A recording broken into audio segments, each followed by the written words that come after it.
বাংলার মসনদ থেকে মমতা বন্দ্যোপাধ্যায়কে উৎখাত করার ডাক দিব 1 ফেব্রুয়ারি 2026 সাল। এবং আমি আশা রাখি মহান আল্লাহ তাআলাকে উপরে ভরসা রেখে এটা বলতে পারি যে আমি এই জনতা উন্নয়ন পার্টি আগামী দিনে বিজেপিকেও ক্ষমতা দূরে রাখতে সক্ষম হবে এবং তৃণমূলকেও ক্ষমতা থেকে উৎখাত করতে সক্ষম হবে। আম জনতার পার্টি, জনতা উন্নয়ন পার্টি।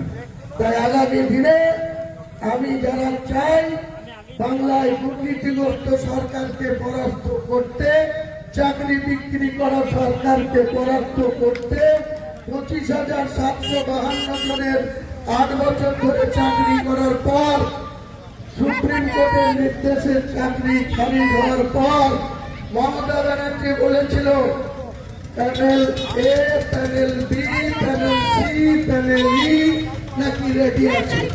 31 ডিসেম্বর 2025 অতিক্রান্ত। মুখ্যমন্ত্রী আপনি আর কত মিথ্যাচার করবেন? আপনি ওবিসি নিয়ে মুসলমানদের সঙ্গেও মিথ্যাচার করেছেন।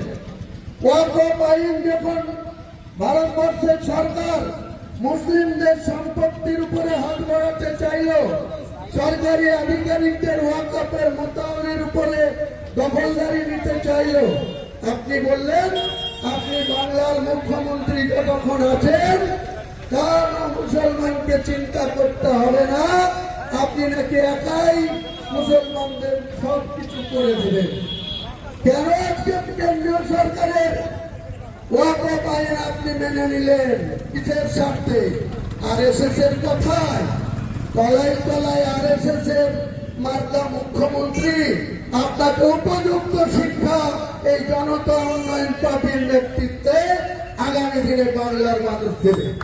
তাই পলাশীর এই প্রান্তরে, পলাশীর ইতিহাস 1757 খ্রিস্টাব্দে বাংলা বিহার উড়িষ্যার শেষ নবাব এই পলাশী থেকেই পরাজয় স্বীকার করেছিল। আমি এই পলাশী থেকেই বলছি, ঐতিহাসিক পলাশী থেকে 2026-এ মমতা বন্দ্যোপাধ্যায়কে উৎখাত করার ঘোষণা এখান থেকে আগামী দিনে জনসভার মাধ্যমে হবে। সকলকে সম্প্রীতি বজায় রাখুন, শান্তি শৃঙ্খলা বজায় রাখুন এবং নিজের নিজের অধিকার প্রতিষ্ঠিত করার জন্য ন্যায়ের পক্ষে থাকুন।